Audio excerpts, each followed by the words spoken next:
আসসালামু আলাইকুম ওয়া রাহমাতুল্লাহি ওয়া বারাকাতুহু। হযরত আল-ইয়াসা আলাইহিস সালামের পূর্ণাঙ্গ জীবনী। প্রিয় দর্শক, আজকের এই দীর্ঘ ও হৃদয়ে স্পর্শী ভিডিওতে আমরা আলোচনা করব মহান আল্লাহর একজন সম্মানিত নবী হযরত আল-ইয়াসা আলাইহিস সালামের পূর্ণাঙ্গ জীবনী নিয়ে।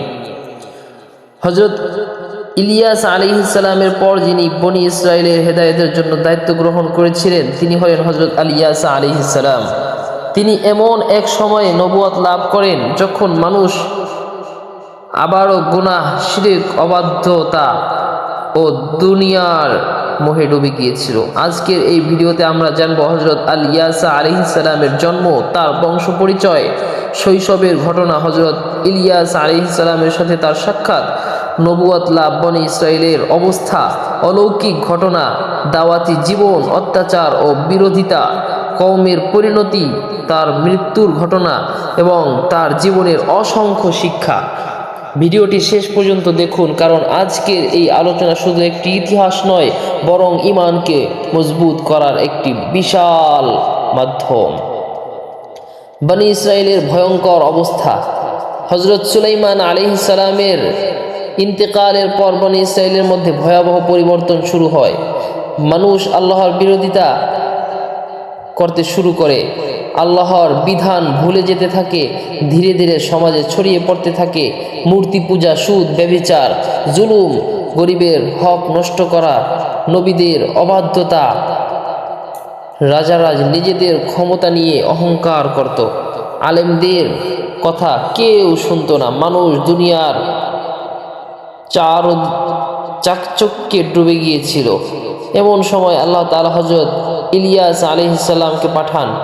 তিনি মানুষকে তাওহীদের দিকে ডাকেন, কিন্তু অধিকাংশ মানুষ তার বিরোধিতা করতে থাকে। পরবর্তীতে তারাই অনুসারী ও ছাত্র ছিলেন হযরত আল-ইয়াসা আলাইহিস সালাম। হযরত আল-ইয়াসা আলাইহিস সালামের বংশ পরিচয়। ইসলামী ঐতিহাসিকদের মতে হযরত আল-ইয়াসা আলাইহিস সালাম ছিলেন বনি ইসরাইলের একজন সম্মানিত ব্যক্তি। তিনি ছিলেন অত্যন্ত নেককার, দয়ালু এবং আল্লাহ ভীরু। তার পরিবার ছোটবেলা থেকেই তাকে দ্বীনের শিক্ষা দিতেন। তিনি ছোটবেলায় অন্য শিশুদের মতো খেলাধুলায় বেশি সময় নষ্ট করতেন না, বরং নির্জনে বসে আকাশের দিকে তাকিয়ে চিন্তা করতেন, এই পৃথিবী কে সৃষ্টি করেছে। তিনি মূর্তি পূজা একদম পছন্দ করতেন না। যখন দেখতেন মানুষ পাথরের মূর্তির সামনে মাথা নত করছে, তখন তিনি খুব কষ্ট পেতেন। শৈশবের অলৌকিক ঘটনা। একদিন ছোট্ট আল-ইয়াসা বাজারে যাচ্ছিলেন। তিনি দেখলেন কিছু মানুষ বিশাল একটি মূর্তির সামনে খাবার রেখে দিচ্ছে। তিনি জিজ্ঞাসা করলেন, এগুলো কার জন্য? লোকেরা বলল, এটা আমাদের উপাস্য বাল দেবতার জন্য। যখন ছোট্ট আল-ইয়াসা বললেন যে নিজে খেতে পারে না, কথা বলতে পারে না, সে কিভাবে তোমাদের উপকার করবে? লোকেরা অবাক হয়ে গেল, এত ছোট ছেলে অথচ এমন কথা বলছে। হযরত ইলিয়াস আলাইহিস সালামের সাথে তার সাক্ষাৎ। একদিন হযরত ইলিয়াস আলাইহিস সালাম একটি গ্রামের পাশ দিয়ে যাচ্ছিলেন। সেখানে তিনি দেখলেন এক তরুণ একা বসে আল্লাহর কথা ভাবছে। তিনি কাছে গিয়ে বললেন, তুমি কি নিয়ে চিন্তা করছো? তরুণ ইয়াসা উত্তর দিল, আমি সত্যকে খুঁজছি। এই তরুণী ছিলেন আল-ইয়াসা।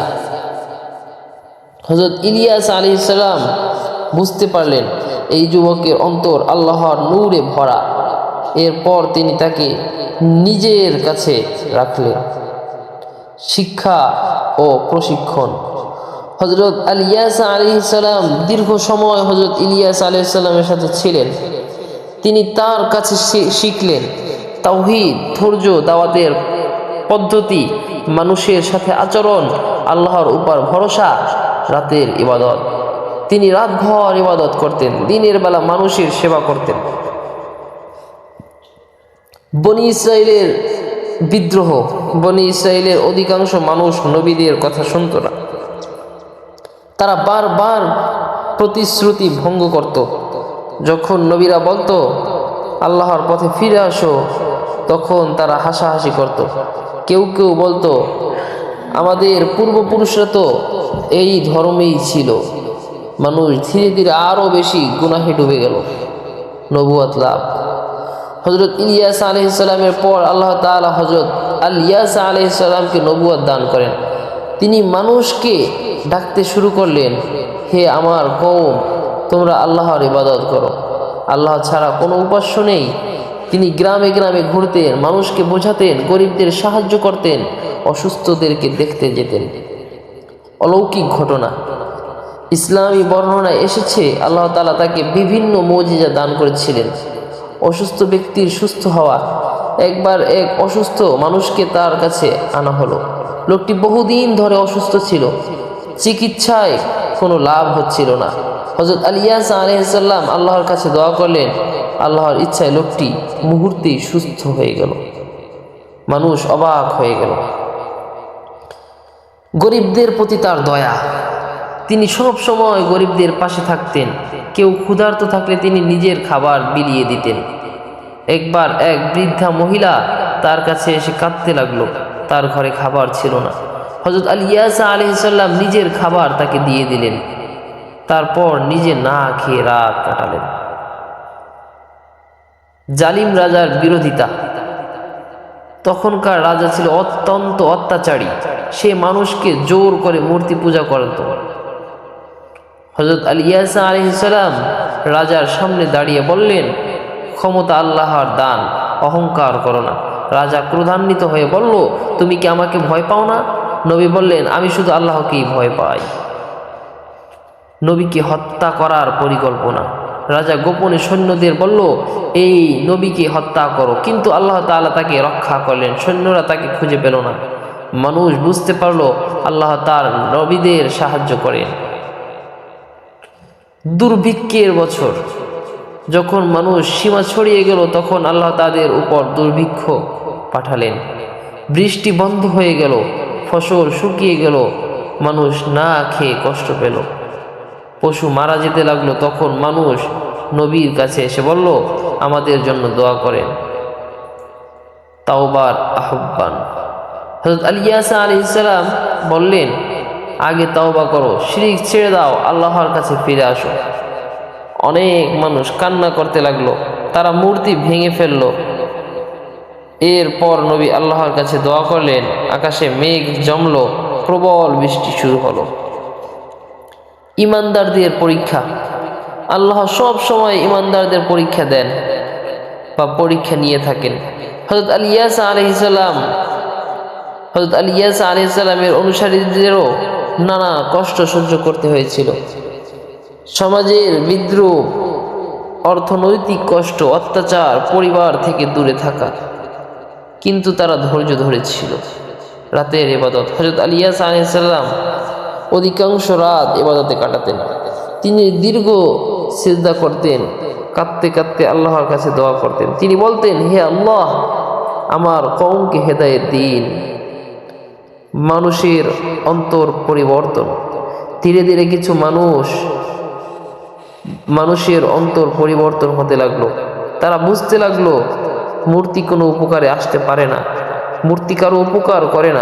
আল্লাহই প্রকৃত রব এবং সব উপকার করনেওয়ালা। সব উপকার মহান রব্বুল আলামিনই করতে পারেন। নবীরা সত্য, নবীরা কখনোই মিথ্যা হতে পারে না। অনেক মানুষ ঈমান গ্রহণ করল। কওমের শেষ পরিণতি। যারা ঈমান এনেছিল তারা শান্তি পেল, আর যারা অবাধ্য ছিল তারা অপমানিত হলো, লাঞ্ছিত হলো। তাদের সমাজ থেকে নাম আস্তে আস্তে মুছে যেতে শুরু করলো। আল্লাহর নিয়ম হলো, সত্য একদিন বিজয় হবেই। সত্য কখনো নিভে থাকার ধর্ম নয়। ইসলাম একদিন বিজয়ী হবেই।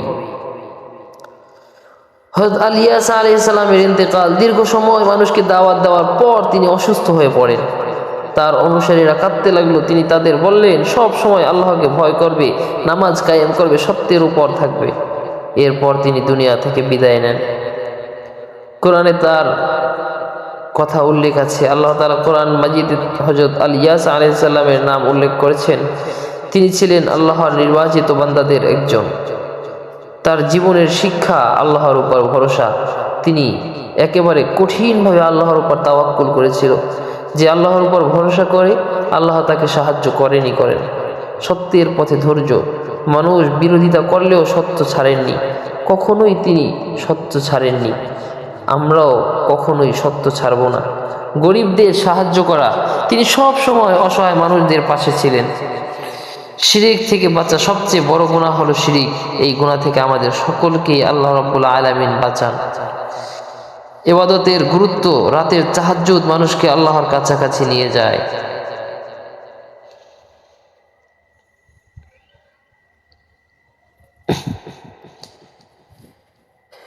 প্রিয় দর্শক, হযরত ইলিয়াস আলাইহিস সালামের জীবন আমাদের শেখায়, সত্যের পথে থাকতে হলে ধৈর্য ধরতে হয়, মানুষ বিরোধিতা করলেও আল্লাহর পথে অটল থাকতে হয়। আজ আমরা যদি নবীদের জীবন থেকে শিক্ষা গ্রহণ করি, তাহলে আমাদের জীবনও বদলে যেতে পারে। আল্লাহ তাআলা আমাদের সবাইকে নবীদের আদর্শ অনুসরণ করার তৌফিক দান করুন। আমিন। আসসালামু আলাইকুম ওয়া রাহমাতুল্লাহ।